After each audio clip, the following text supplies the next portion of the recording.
Hello everybody, welcome back. Welcome to FUT Buddies here with Jake FUT Trading. We are on our 7th episode. Today we're going to talk about headliners and what's next. Yeah, guys, we're excited to chat about this. It was kind of an unexpected promotion. We last year had future stars first, and this year we got headliners first, and they have some changes in how they work this year. So we're excited to chat with you guys.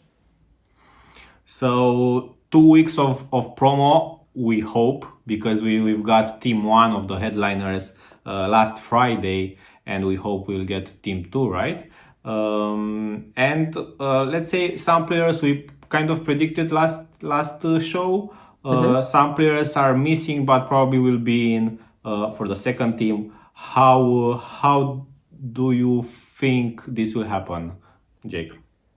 Yeah, I think we're gonna get a full second squad. I think EA is extending their promos this year to 2 weeks for the most part, and I think it's a really good idea. I think that if they're trying to do 1 week long promos, there's a lot of dead space, or sometimes they try to forcefully fit in some stupid promotions just to sell packs for them. So I like it, and like you and I both talked about last session, we both really love live cards that attach to in real life soccer. So people are going to be eyeing all these games and schedules, and if their team gets 3 wins in a row, it's going to get really interesting.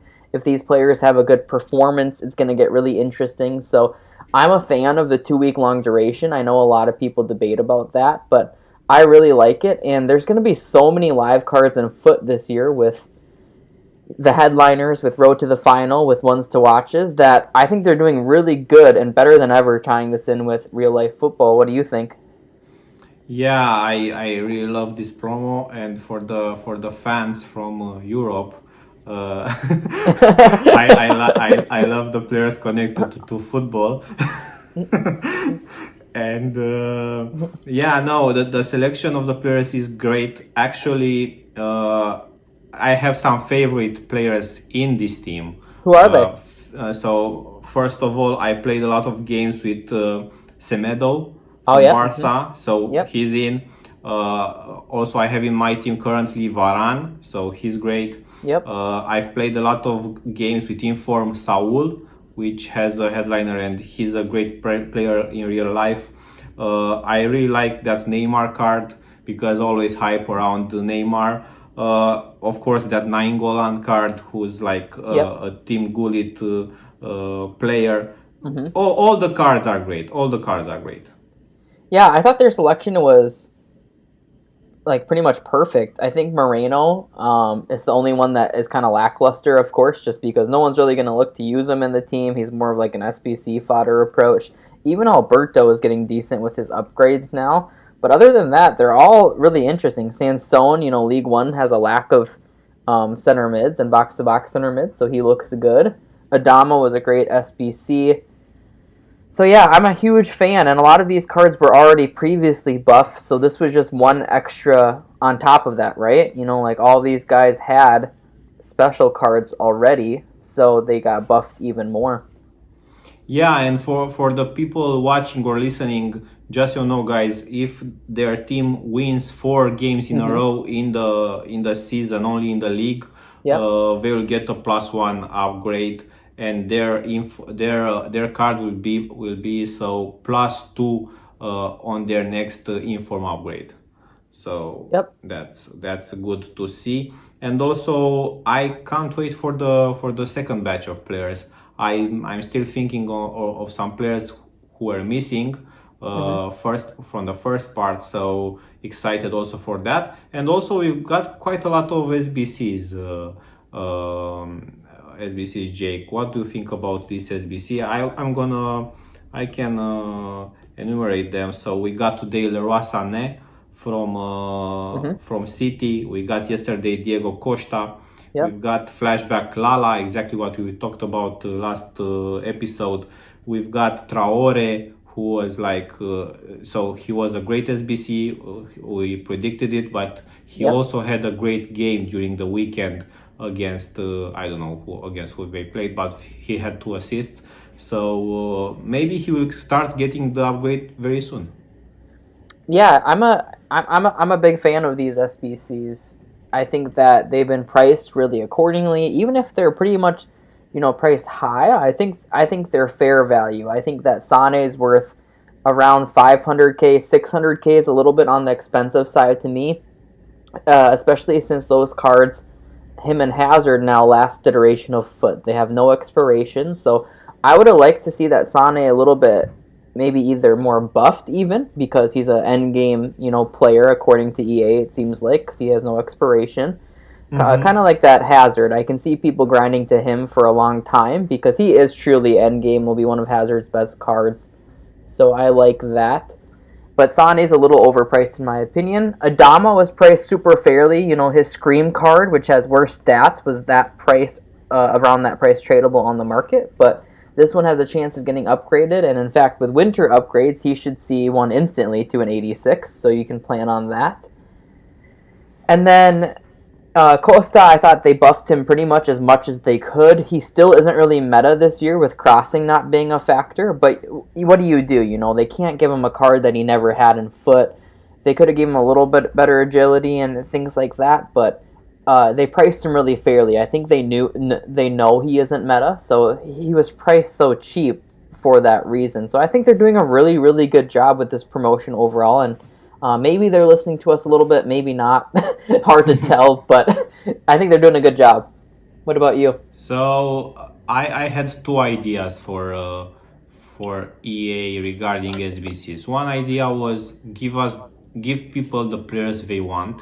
Mm-hmm. So give people flashback Lala, give people I don't know Traore, Mm-hmm. give people all these players, and I don't really care about the price of Yep. the SBCs. I care like the players to be boosted quite well. I Yeah. mean, I don't like a player like Marcelo, but I like a player like Leroy Sané. So Marcelo is like Yeah. 350k, but he wasn't boosted Yep. that much. Leroy Sané is like a team of the team of the season Yeah. player, so I don't really care about his price. And he doesn't have an expiry date, so that's even better. So I prefer this side of Yep. do the SBCs pricey but Yeah. boost the players. Yeah, they've really done like a perfect mix, like you said. They're giving boosted, fantastic cards that people are gonna want because of how good they are with Lala, Adama, etc. But then you also are getting the cheaper side for people that just maybe want some first owner type stuff with Smalling and Costa. So I think right now they've honestly done probably the best job of this whole FUT 20 season of pricing their SBCs. And I honestly haven't even seen many people complaining about the structure at all on media, which is pretty rare from the FUT community. Yeah, yeah, and I will we will talk about that point soon. But I believe it's also close to the fact that the market was rising a lot during this Yes. week, and nobody complained because everybody kind of made coins. Mm-hmm. Yep. That's that. People, even if everyone's losing coins, people get a really bad taste in their mouth when they see their players dropping 10% or 15%, or you're losing 100k. Even if everyone's doing the same, and you can buy those same cards you want cheaper, it just feels like you're losing. It feels like you're not gaining anything by playing. So I think it's in EA's best interest really to have people feeling this way, where you can make some decent coins because even if they pay more for other players, they still feel better about it. I think it's mentality. Yeah, yeah, exactly. And I felt like this week everything was rising in price, even informs, even I don't know, special cards from previous team of the weeks. Everything was up in price, Yep. and because we talk about prices, all everybody who's watching or listening this probably has this question. Probably a lot of people already asked you, Hmm. when is the best time to buy these headliners? Oh, you're gonna hit me with that, are you? You're pulling that out of your pocket, huh? Yeah, Uh, yeah. I well, want to see. I want. So, guys, just so you know, I didn't prepare this with Jake. Let's see what he says. his new thing's putting me on the spot, I guess, guys. No, I'm good with it. Um, So obviously, actually, the best time to buy them was on day one. A lot of them are a lot cheaper than they did now. If you guys follow me on Instagram, you saw some of the work we did with them, where you could get Mertens low 700s. Saul was literally like 60K flat.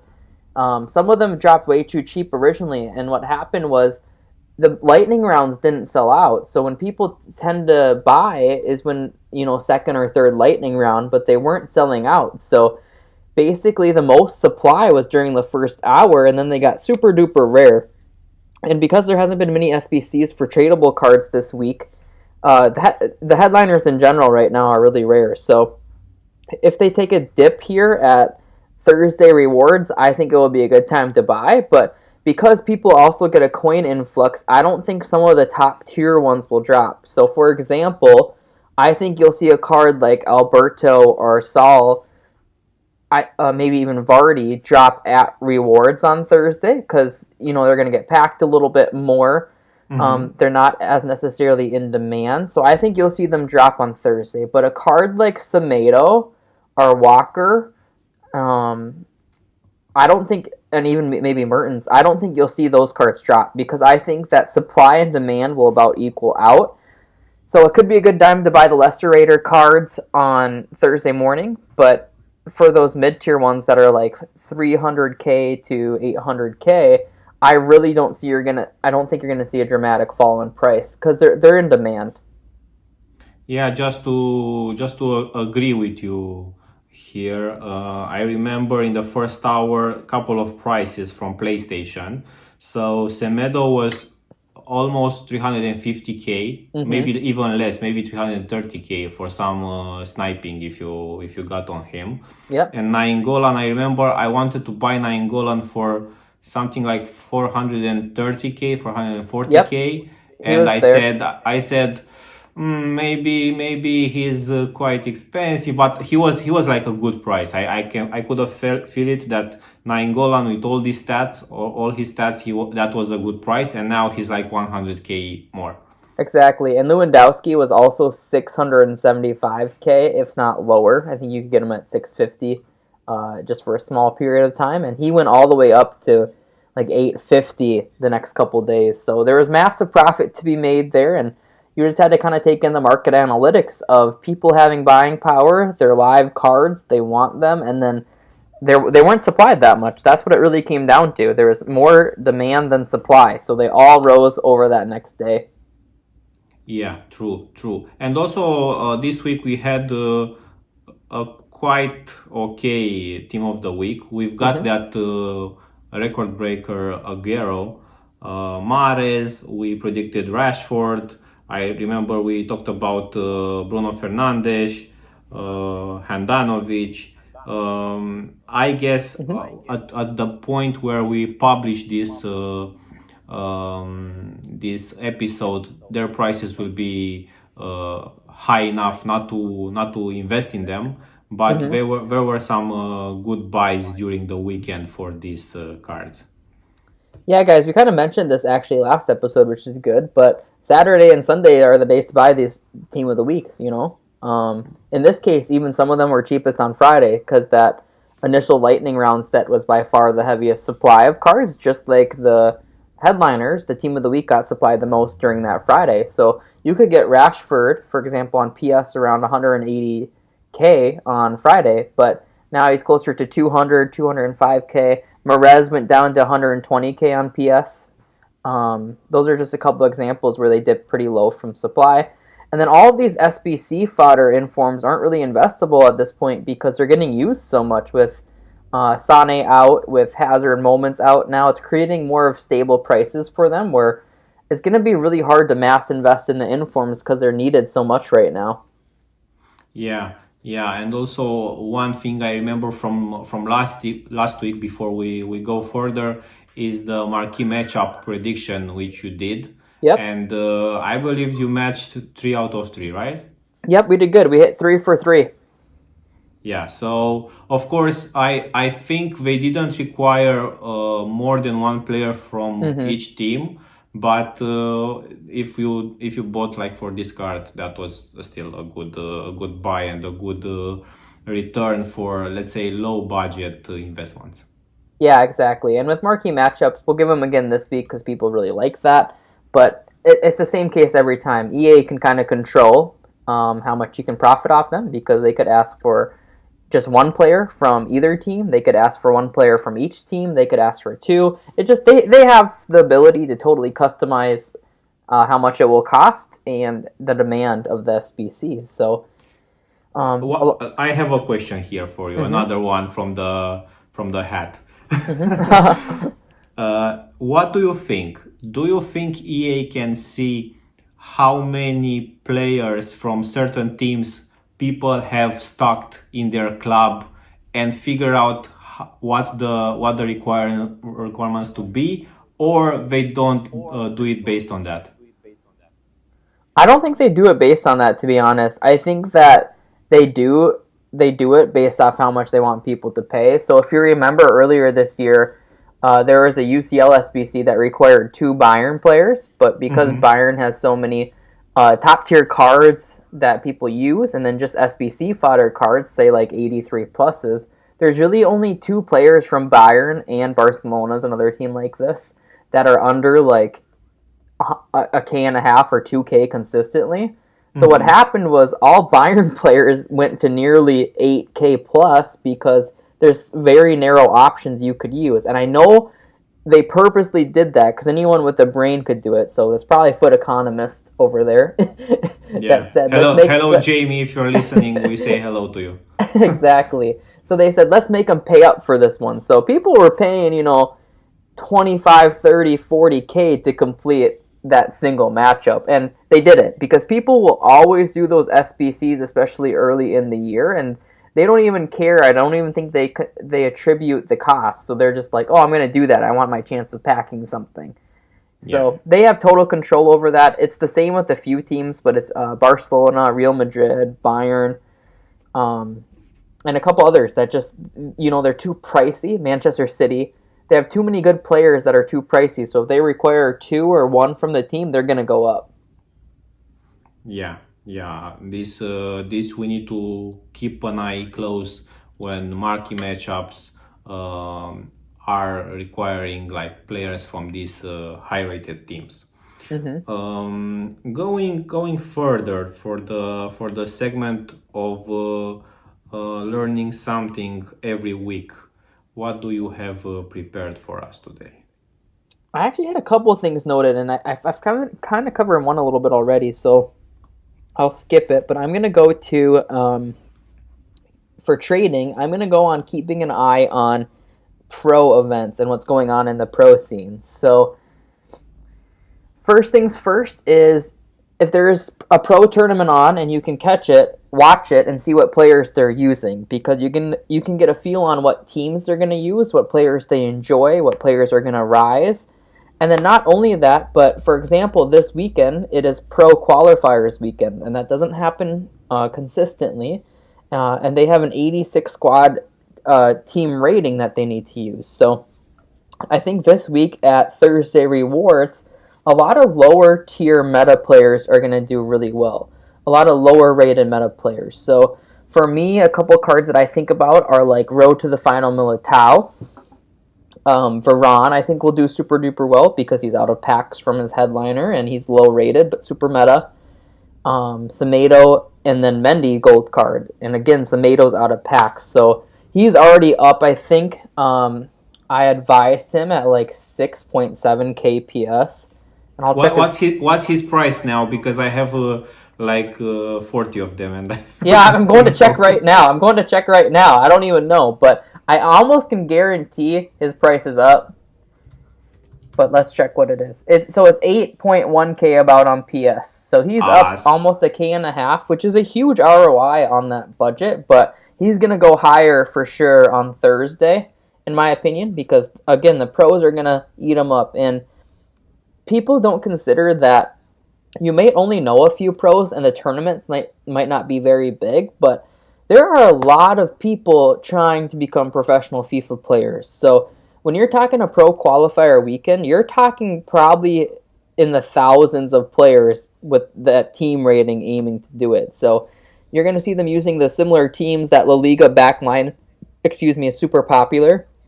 So I expect Semedo and Mendy to do good. I'll check Mendy's price too, but I know I advised him around like 12.5k or 12.25 on PS. I just know my console off the top of my head well. We'll check his price here, and he's 14.5k. Again, he's in packs, but I think he'll have a little bit extra demand. But that's a huge ROI on that budget. I'm hoping he climbs towards like a 16k mark or something on Thursday. Then he'd gone from 12 to 16k. That's a really nice low budget move there. So yeah, just keep an eye on what the pros are doing, what teams they're using, and then when qualifiers are, and that should help you aim your Thursday flips and investments. Yeah, just another clarification from my side. So a qualifier is when you get to a qualifier when you get, I think, 28 wins during FUT Champions weekend and you get verified. So quite a lot of players did it this year because I don't know. I don't want to be a hater, but let's say there is a no loss glitch still in FIFA, and like at least 100 players on PlayStation get top 100 with 30 wins every week. So yeah, quite a lot of players get to these qualifiers. So I would say you're right. If not thousands of people, but hundreds of people at least get the same, let's say, meta teams to try to get there. Yeah, 100%. So it's something you have to be aware of at the least, and it can be a great trading technique. We'll see how these Tomatoes and Mendy's pan out in a couple days here, but especially with Tomato out of packs and Varane and stuff, it was pretty easy movements that should produce pretty good profit. Yeah, I because I also invested in these two players. I'm hoping at least 3-4k return for each player, and that's a lot of coins for these low budget investments. Yeah, it's huge. Going next to what will happen next week. This week we will see. So tomorrow is Wednesday. If we publish this today, and today is Wednesday, we are expecting this week player of the month for League One. We have there the very hyped Ben Yedder and Payet. Some people are saying Payet deserves it more. Some people just want the Ben Yedder for the meta, their meta teams. It will be a nice surprise from EA to see at least who they. I don't know if they have a saying in the choosing, but who the player of the month is and how they price it accordingly.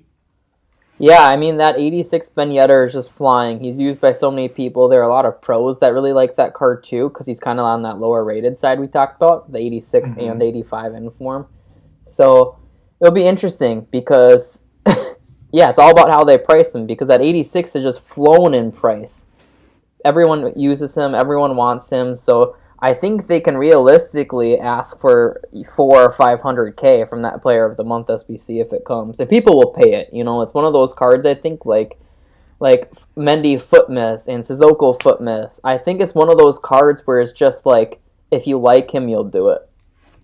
Just on to be on the record, I would pay 700k for an 88 rated Ben Yedder.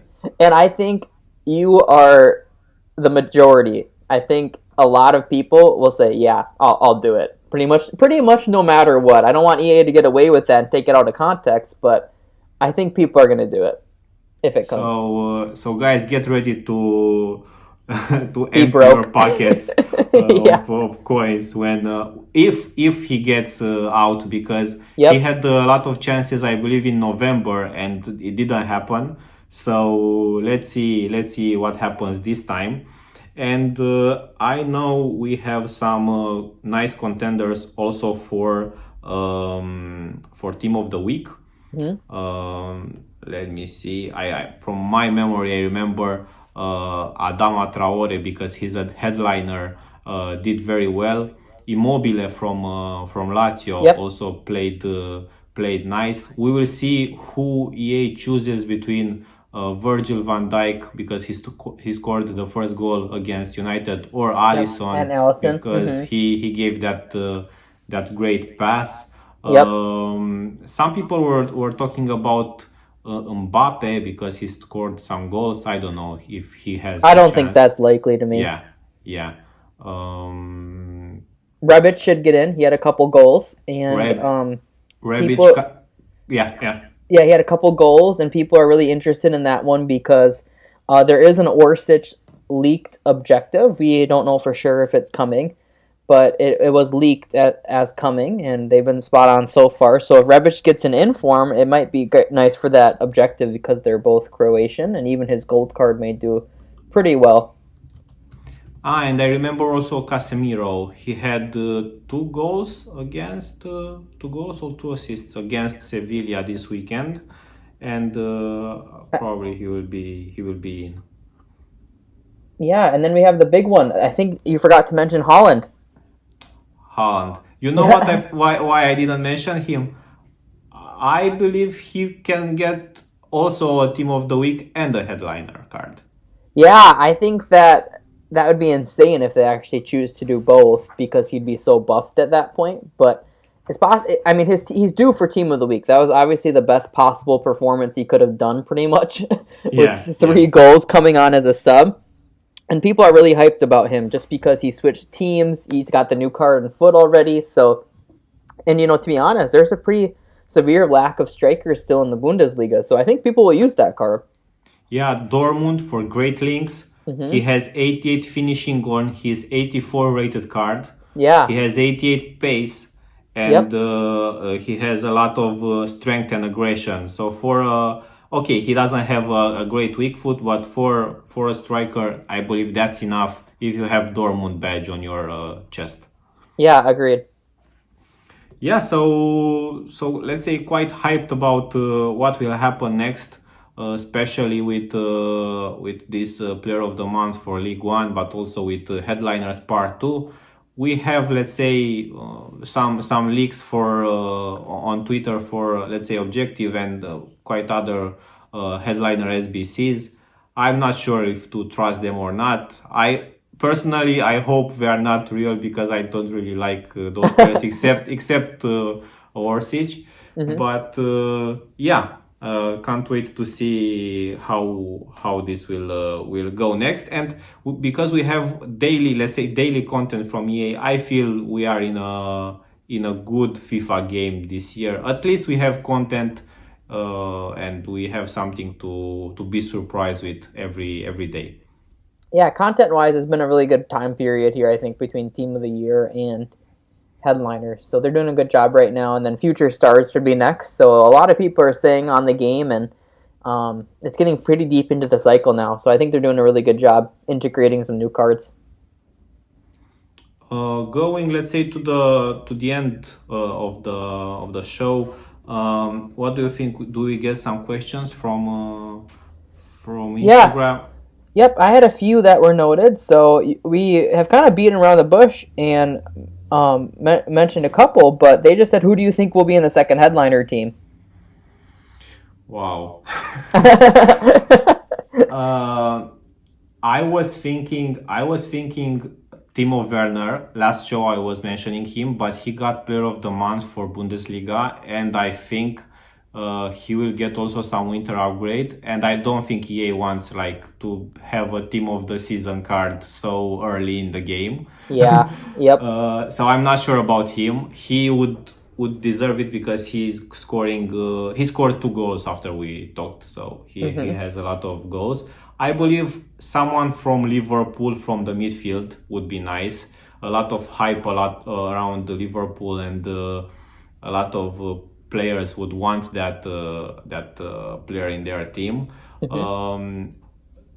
Someone from Real Madrid. I don't know. I don't. We had Varane from Real Yep. Madrid. I'm not sure if we will get another one, but EA will spice it up for sure for the second team also. Yeah, and I think in these kind of situations, typically actually Team 1 is a little bit more stacked, so you might see some more random cards in this one, which is okay, but a couple other ones I had noted were Theo Hernandez. He's had a really Yeah, good season, yeah. and He seems really likely to me. And then for that Liverpool midfielder, Wijnaldum seems likely to me, just Yeah, I based was off. thinking of him also. Yeah, they both have current informs, so that seems likely to me. But honestly, a lot of my guesses were in Team 1. You guys heard some of it, so I thought Nainggolan would be in, Varane. I was saying Ney would be in, even though he broke the rule, so I got a lot of crap for that, if you Yeah, saw it. no, I agreed with you. I remember we talked before the recording, and we both agree Neymar should be in. Yeah. You guys have to remember it's EA, and all they care about really is lining their pockets. So they haven't had Ney in like a promo this year because he hasn't had the best season. So he wasn't in like team of the group stage. He's been injured and stuff too. But I could just feel that they were gonna try to sneak him in something. But yeah, I'm excited for batch two because those are the only two I really have on my radar is Hernandez and then Wijnaldum. But yeah, Holland would be sick too. I think he's got so much hype around him as a youngster. So I'm really And, interested to see who they pick. and you know what I would love? I would love to have some, let's say, lower rated players in the team. For the let's say for the lower rated teams and people who don't have like 400 or 500k to spend on a player, like Yep. players less than 100k. If we have like 6 or 7 of them, I wouldn't be surprised. And people would buy them and will let's say we would trade them every week game before the game, and we will sell them after the game. And EA wants people to lose coins on this Yep. type of transactions. Yep. You're 100% right on that. They do. Okay, so I guess this would be it for this week, right? Oh, I got one more thing we should touch Okay, on. We already talked about it, and they asked for it again. So marquee matchups marquee for matchups, right? this coming week. So I'm going to kind of go through most likelihood to least, and then a couple investments with them. So game one, I think Bayern versus Schalke is really likely, and we kind of talked a little bit about Bayern being expensive. So you Yeah. need Bayern golds under 1.2k look good to me. Schalke has some rares at discard and non-rares under 650. I think that game has good potential for profit because if they ask for one of each team, they'll obviously both rise, especially those Bayern. Or if they ask for one from either team or two from either team, those Schalke players will go up because no one wants to use the expensive Bayern card. So it's kind of a win-win situation there. So I really like that one. And there are two big games in the Serie A this week, which is Roma and Lazio. So I said 65% chance there. And you can pretty much get all those teams at discard. That game is a good example of they don't have too much of a chance to rise a lot because they're all at discard, right? So if they ask for one from each team, that's a lot of cards that would need to go up in value to make profit. And then game three, I have Juventus versus Napoli. And then this is another one where Juventus or Piemont, whatever you want to call them, Yeah. they don't have too many cheap golds. So if you can get any under, again, 1.2k, or especially at rewards or during supply, I think you're looking good there. And then Napoli, you should focus on the non-rare golds under 650. Marquee matchups comes out at 6 p.m. UK on Thursday, so buying at rewards is a really good low-risk option that could produce some good profit in just a few hours. Yeah, and from my side, let's say I have here 3 games who may feature, and I'm not saying to invest in them, but if you have players from these teams, just don't sell them until Thursday. Mm-hmm. One game is Barcelona versus Valencia. Yep. Second game is Leeds versus Millwall, Mm-hmm. and this is like I think first and second spot in a championship. And Mm-hmm. the third game is Basel versus Young Boys. This is Yeah, the from Swiss league. Switzerland, so it's the derby, first place versus second place. If you guys have some players from these teams, that would be good. If you Mm-hmm. are this kind of players who like to complete SBCs, just make sure you buy, let's say, one from each team, just to be safe on the safe side. Definitely. Yeah, so that's it for this week, guys. Thanks for watching. This is like I told you, episode 7. We are happy we reached here, and Yeah. I hope we will make another 7 at least. Yeah, thank you guys for the support. We hit over a K views on one of the podcasts recently on my YouTube, and then I know they're getting played on the podcast channels through Apple and Spotify. So it really means a lot to us that you guys like to hear our thoughts, and look forward to the coming weeks of and what's next in FUT. And we like talking about it with you guys. So FUT has a huge user base, and a lot of people love football worldwide. So we need to keep that rolling and all come together as a community for sure. Yeah, guys, thanks for watching. Don't forget to leave your comments on YouTube if you have any questions. Until next time, stay safe. Bye.